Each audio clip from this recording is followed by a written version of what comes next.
Prediksi nama-nama caleg DPRD Kabupaten Pati tahun 2024 sampai tahun 2029.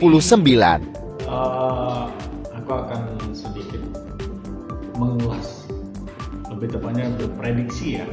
Karena kemarin kita sudah melakukan pemilihan anggota legislatif, terus Dewan Perwakilan Daerah dan juga Presiden untuk periode 2024 hingga 2029. Sementara kita di Pati, jadi kita akan berprediksi siapa bakal calon legislatif yang kemungkinan besar terpilih menjadi anggota dewan pada hari ini ya. Pertama, aku ambilnya dari media online Muria News. Radar Kudus. Ya, ini pada saat proses penghitungan suara KPU ya, sekitar 5 hari setelah pemilihan.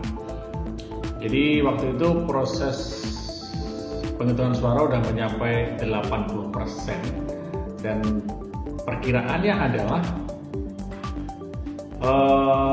PDIP ini bisa mengamankan 13 kursi di DPRD Pati. Ini mengalami kenaikan ya, karena di tahun sebelumnya atau pemilu sebelumnya 2016 PDIP meraih 10 kursi dengan perolehan total suara sekitar 163 ribuan gitu ya. Dan itu diprediksi karena memang di Kabupaten Pati sendiri Partai Demokrasi Indonesia Perjuangan ini memang sudah siap tempur gitu ya. Sementara untuk Partai Nasdem yang mengusung pasangan capres nomor 1 itu mengalami penurunan. Kalau di periode sebelumnya 2019 Nasdem memperoleh 5 kursi, sementara di periode ini diperkirakan turun hanya mendapatkan 4 kursi ya.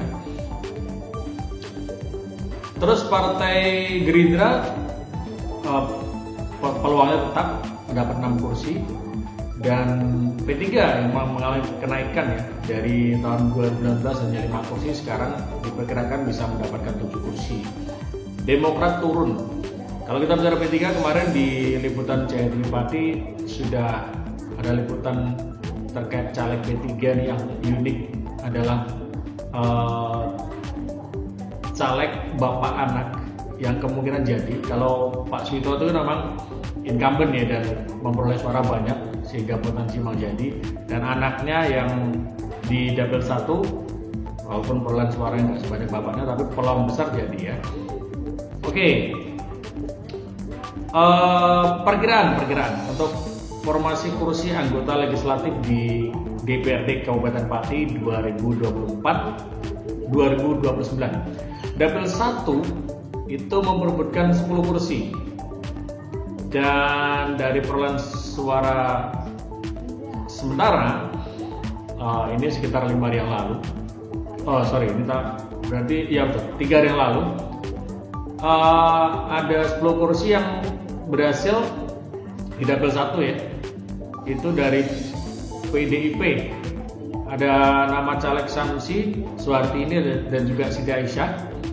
Terus dari Partai Gerindra ada nama caleg Irianto Budi Utomo dan juga Wisnu Wijayanto. Terus dari Partai Kebangkitan Bangsa PKB ada nama Hilal Muharram. Terus P3 ini ada nama Muhammad Dian Aulia Burhanuddin. Dari Golkar ini yang perolehan suara sementara nasional mengalami kenaikan yang signifikan, bahkan menjadi partai nomor 2 ya setelah PDIP. Ada Endasri Wahyuning Jati. Terus incumbent Demokrat Pak Jody Kurniawanto berpulang lolos. Terus satu lagi dari PKS ada nama Warjono. Oke, jadi nama-nama yang tak sebutin ini mungkin bisa dicatat ya, kali aja beneran jadi. Kalau dari berita radar kemarin kan peluangnya PDIP yang masuk atau potensi adalah Danu Iksan. Ini calon muda yang awalnya kepala desa ya, kepala desa Panjungan dan maju. Tapi di penghitungan suara kemarin ternyata kemungkinan tergerus suaranya ya. Dari double 2 ada 11 kursi. Ini prediksi ya, jadi jangan dijadikan patokan. Sebenarnya ini apa mungkin dari berita kemarin.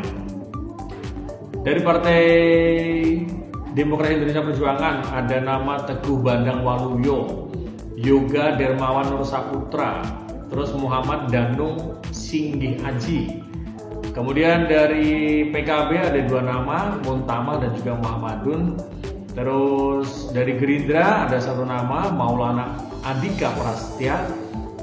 Dari Golkar ada 1, Yanto. Terus PKS ada Sadikin.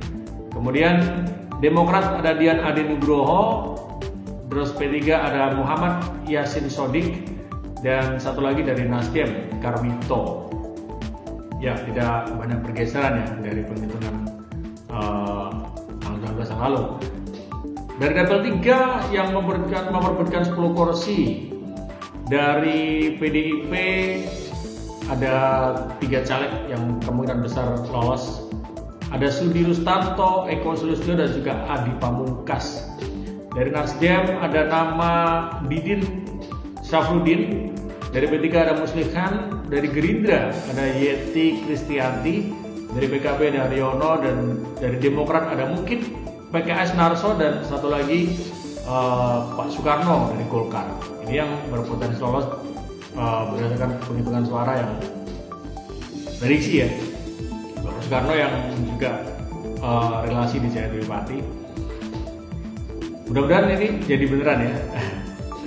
Dari dapil 4, 8 kursi yang diperebutkan. Dari Partai Golkar ada 1 nama, Jasa Khairul Sofyan. Dari PKB ada Kastomo. Terus PDIP menyumbangkan 2 nama, Suwarno dan juga Joko Wahyudi. Dari P3 ada Dardi. Terus dari Gerindra ada Diko Wahyu Pradana. Terus dari Demokrat ada Suharmanto dan 1 lagi dari PKS Karmijan. Ternyata PKS dapat suara banyak di Pati ya. Di dapil 5 dengan 11 kursi. Nah, ini dapilnya Pak Suwito tadi. P3 ada nama Suwito dan juga Siti Mastikah. PDIP sekali lagi mengirimkan 3 calegnya. Ada Ali Badruddin yang ketua ADPRD Kabupaten Pati periode kemarin, Suyono dan juga Warsiti. Dari Demokrat ada Siti Maudruah.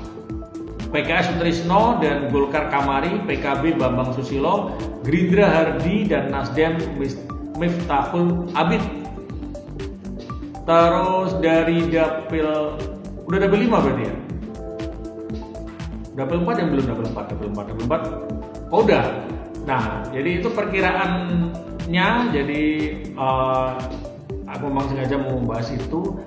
Mudah-mudahan nanti caleg yang terpilih menjadi badan anggota legislatif bisa mengemban amanat dari rakyat gitu ya, untuk mensejahterakan rakyat ya.